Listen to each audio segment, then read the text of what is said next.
안녕하세요. 예, 안녕하십니까. 네. 더불어민주당하고 자유한국당 두 당이 문제인 거죠, 결국. 그렇죠. 기득권이 무섭습니다. 예. 그 두 당 중에 어느 당이 더 문제입니까? 사실은 지난 10년 내 자유한국당의 완강한 반대 때문에 이게 못 갔거든요, 예, 앞으로. 예, 민주당은 10년 이상 당론이었어요, 사실상. 예, 왜냐하면 김대중 대통령 때부터 간절히 원했던 방식이거든요. 예. 그런데 어, 이제 이해찬 대표 시절에 와서 이것을 뒤집은 것은 참 저희로서는 참 어처구니가 없죠. 더불어민주당이 지금 완전 뒤집었다 이렇게 보시는 거예요? 그렇죠. 지금 정치인의 이익과 국민의 이익이 충돌합니다. 핵심은요. 네, 네. 그러니까 거대 양당의 이익은 이대로 가는 거예요. 근데 우리 예, 국민들은 이 정치에 절망하지 않습니까? 예, 정치판을 바꾸라는 건데요. 예. 제도 개혁 없이 어떻게 정치가 달라집니까? 그런데 지금 대통령 여당 쪽 선거, 예, 예, 주장은 예. 자기들은 그동안의 공약이 비례성을 강화하자는 정도였지 연동형 비례대표제라고 딱 명문화해서 공약한 적은 없다. 그리고 민주당의 당론은 그동안 계속 권역별 정당 명부 비례대표제였다라고 주장하는데 이게 사실과 다릅니까? 기억 상실증이거나 아하, 아니면 거짓말입니다. 이 대목만 말씀드릴게요. 2015년 2월이니까 불과 3년 반 전인데요. 예, 중앙선관위가 오죽했으면 정치를 바꾸라고 독일식 연동형 비례대표제를 제안했습니다. 예, 국회에. 예, 그때 더불어민주당이 환호했습니다. 바로 예, 예, 이거다라고 해서 이것을 당론으로 확정한 분이 바로 문재인 당 대표였어요, 당시에. 예, 어떻게 예, 3년 전에 일을 잊어버립니까? 그리고 네. 노무현 대통령도 독일식 권역별 비례대표가 제일 좋겠다 이렇게 예. 책에서 이렇게 말씀하셨죠. 예, 그 독일식 권역별 비례대표제라고 하는 건 사실 연동형이 전제된 거다 이거죠. 그렇죠. 연동형의 다른 버전은요. 다른 저기는 병립형이에요. 예, 그리고 권역별과 이렇게 그 대치되는 것은 이제 권역으로 나누느냐 아니면 전국을 통으로 하느냐 이 예, 방식인데요. 예. 연동형과 이 권역별로 이렇게 나눠서 지금 뭔가 혼란스럽게 만드는 거거든요. 연동형은 그러니까 각 정당이 얻은 득표 퍼센트만큼 의석 수도 똑같은 퍼센트를 갖자 이거잖아요. 주권자의 표만큼 의석을 할당하게 되면 예, 주권자가 준 표는 한 표도 사표가 없습니다. 그러니까요. 사표 예, 의석으로 환산되니까요. 예, 우리나라는 지금요. 지금 지역구 당선자들의 평균 득표율이 48%예요. 예. 52%가 사표거든요. 문재인 대통령도 당대표 시절에 이렇게 말했어요. 자, 우리 당이 전 지역에서 후보들이 49%를 얻고 다 떨어지게 되면 의석이 하나도 없다. 네, 네. 이제 이런 얘기를 했는데요. 예. 이게 바로 이제 그걸 고치자는 게 연동형이죠. 그거랑 배치되는 병립형이라고 하는 거는 뭡니까? 지금 우리가 하고 있는 게 병립형인 거죠? 그렇죠. 지역구 따로 그다음에 이제 정당 지지율은 비례대표만 할당된 비례대표 그렇죠. 의석만 이렇게 나누는 건데 네, 47석 가지고 나누는 거죠. 그러니까 네, 네. 지금 300명 중에 83%인가가 지역구로 돼 있죠, 잘 지금. 알겠습니다. 그러니까 연동형이 기본 전제인 거고 연동형을 실현하는 방법으로 전국을 한 단위로 할 건지 권역별로 할 건지 정도는 논의할 수 있는 거다 이런 말씀이시죠?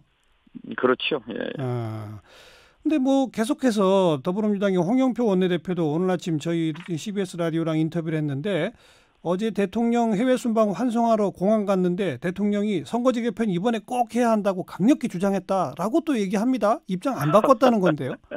예. 저는요. 이제 이 정부가 좀 더 정부 여당이 역사를 봤으면 좋겠어요. 음흠. 이제 한 달 지나면 3년 차거든요. 집권 3년 차. 예. 그런데 국민의 삶을 바꾸려면 제도와 법률을 바꿔야 되는데 단 한 건도 제도가 바뀌거나 법이 바뀐 게 없습니다. 대통령 시행령 가지고 지금까지 적폐청산이니 뭐니 해왔습니다만 예. 제도와 법률을 바꾸지 않고 역사에 평가받을 수 없어요. 예. 그래서 예. 저는 문재인 대통령이 링컨 대통령의 길을 가야 한다고 주장합니다. 예. 링컨 대통령은 노예 해방제법을 통과시키기 위해서 의원들 밥 먹고 설득하고 회유하고 뇌물까지 줬어요. 매수했어요. 그리고 예. 협박까지 했어요. 예. 추악한 방법을 동원해서 위대한 업적을 이룬 대통령이라고 칭해지는데요. 예. 문재인 대통령이 리더십을 발휘해야 합니다. 더불어민주당에 맡겨놓지 말고 직접 나서라 이 말인 거죠? 더불어민주당이 지금 말을 바꿔버렸잖아요. 자, 네. 연동형이 아니라 뭐 권역별이다 하면서 굉장히 혼란스럽게 했는데요. 바로 이 연동형 비례대표제라는 말 때문에 우리 국민들 가슴에 이게 닿질 않아요. 예. 이게 정확하게 말하면 내 표 어디 갔소 운동, 죽은 내 표 찾기 운동, 예, 이게 바로 선거제도 개혁 운동입니다. 예. 그 국민 정서상 근데 의원 정수를 늘려야만 지금 현실적으로 연동형 도입이 가능하지 않습니까? 근데 국민 정서상 의원 정수를 올리는 게 안 된다. 특히 자유한국당이 강력히 반대한다. 이 주장은 어떻게 보세요? 그러니까 의원 세비도 깎고요. 의원 특권도 없애고 보좌진도 줄이고 올해 예산이 6,300억인데요. 국회 예산 10년 동결하고 그리고 제일 좋기는 지역구 200명으로 줄이고 비례대표 100명 하는 선거관리위원회 안이 제일 좋습니다. 네. 그런데요. 이것은 실현이 불가능합니다. 네. 253명이 현재 지역구인데 200명으로 줄이려면 53명의 반란 부대가 생기는데요. 그렇죠. 이분들이 휘젓고 다니면 이게 국회 통과가 안 돼요. 예. 그렇기 때문에 예. 어쩔 수 없이 253명을 인정할 수밖에 없기 때문에 예. 그러려면 비례가 100명 정도는 돼야 국민들이 주신 표만큼 의석을 할당할 그렇죠. 수 있게 되는 거죠. 네. 그래서 세비도 의원 특권도 줄이고 비용도 줄이고 보좌진도 줄여서 네. 300명의 귀족원보다는 360명의 평민원이 서민원이 훨씬 더 국민의 삶을 개선하는데 유리하다고 봅니다. 거듭 지금 뭐 여당이 입장을 바꿨다. 기억상실증이다. 뭐 대통령이 적극 나서라 촉구하고 계신데 지금 정동영 대표의 말을 받아가지고 더불어민주당이 정말 전격적으로 좋다. 우리 연동형 하겠다라고 하면 그러면 자유한국당은 어떻게 나올까요? 자유한국당은 뭐 지금 의견이 분분해요. 대구 경북 의원 다르고 수도권 의원 다르고 다 달라요. 지금까지는 아주 완강하게 결사반대였는데요. 과거에는. 네. 근데 6월 지난 지방선거 때 뜨거운 맛을 보았잖아요. 말하자면 수도권에서 다 전멸했거든요. 그런데 정당 지지율만큼 의석을 갖게 되면 수도권에서도 의석을 갖게 되는 거거든요. 그렇기 때문에 이해관계가 다릅니다. 그래서 민주당만 합세해 준다면 자신들의 당론을 지켜준다면 그러면 300명 의석 가운데 근 200석 가까이가 이걸 지지하기 때문에 저는 자유한국당과도 협상이 가능하다고 보는 겁니다. 그러니까 관건은 더불어민주당이 확고한 의지를 좀 밝혀라 그거로군요. 더불어민주당이 저러니까 자유한국당은 지금 내심 웃고 있겠지요. 지금 두 당이 배짱이 맞는데요. 알겠어요. 여기서 손해 보는 것은 국민의 삶이고 이익 보는 것은 거대 정당들의 기득권이고 그렇습니다. 정개특위 활동 시한은 연말까지인데 아무래도 연말까지 결론 내기는 어렵겠죠? 그래서요. 예산안 중요합니다.